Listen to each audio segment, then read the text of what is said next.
Welcome to the Soul Optics YouTube channel, where we will be talking about Coca-Cola today. An overview of the company, some background information, and some data. Our narrative begins in 1885, when John Pemberton, a former Confederate colonel, developed a beverage that was used as an alternative to morphine. This drink assisted in weaning him off of morphine because he had been injured in battle and didn't want to become dependent on it. He advertised this beverage as a nearly perfect panacea for ailments including headaches and nerve problems. Prior to Prohibition, it contained alcohol, but Pemberton developed a non-alcoholic version. Because it contained coca plant extract, which is used to make the narcotic cocaine, it was given the name Coca-Cola.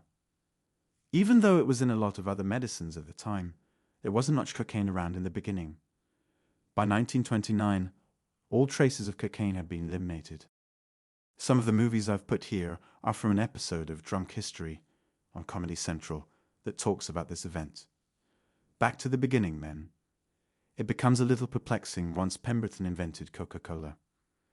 The drink was being produced by numerous companies under various arrangements with Pemberton. Even though he owned the Coca-Cola brand, he let other companies use his recipe to make their own drinks. Only verbal agreements served as the majority of the available evidence for any of this.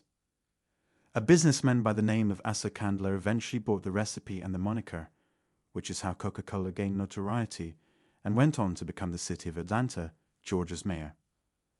In Atlanta, he has a number of structures and memorials named after him. Candler's acquisition of Coca-Cola rights is murky because Pemberton's son and another co-owner, who claim her signature was forged, challenged him.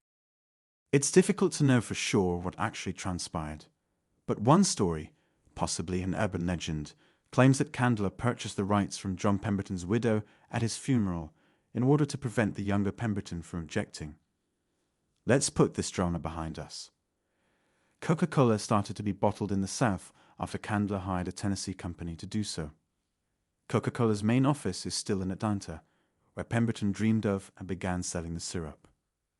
Early in the 1990s, Candler ran an aggressive marketing effort for Coca-Cola that helped it take off.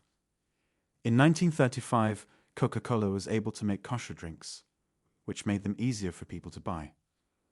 The first Coke containers made of aluminum, as opposed to the customary glass bottles, were introduced in 1955. Coca-Cola was a well-known brand at the time, but it was engaged in a competitive battle with Pepsi, its main rival. Pepsi ran a national advertising campaign called the Pepsi Challenge to show that people liked Pepsi more than Coke. Pepsi gained some notoriety thanks to this promotion, but Coca-Cola never lost its dominance. Even if Pepsi is more popular in some places, even if those places are rare, Coke still sells more than Pepsi around the world.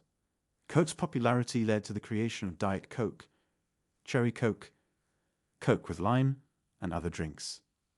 They tried to introduce new Coke in the middle of the 1980s to better compete with Pepsi, but this was considered a tremendous error, and they quickly went back to their original formula. Let's discuss Coke's marketing and how it got to be so well known. One of their most effective advertising efforts is an annual one that emphasizes the Christmas season. Coca-Cola is said to have invented the ancient bearded Santa Claus, though this is mostly untrue. Was that a creation of theirs? No. Did they perhaps help spread that image? Possibly. Even today, Coke's holiday commercials are memorable and touching, featuring the now iconic polar bears always savoring a nice cold bottle. Coca-Cola even bought Columbia Pictures in the middle of the 1980s so that they could make movies that often put their products in them. Ghostbusters was one of the few successes, but there were far more flops than triumphs, and Coca-Cola eventually sold the studio to Sony. More recently, they've had successful marketing campaigns like the Open Happiness era, which combined a catchy jingle with a motivational message, and the Share a Coke campaign, which encouraged you to find bottles with the names of your friends. And as the campaign's name implies, share a Coke with them. What is your position now? Do you drink Coke? Or a fan of Pepsi? Do you find their marketing effective? Please share your thoughts in the comments section, and I hope you learned something new.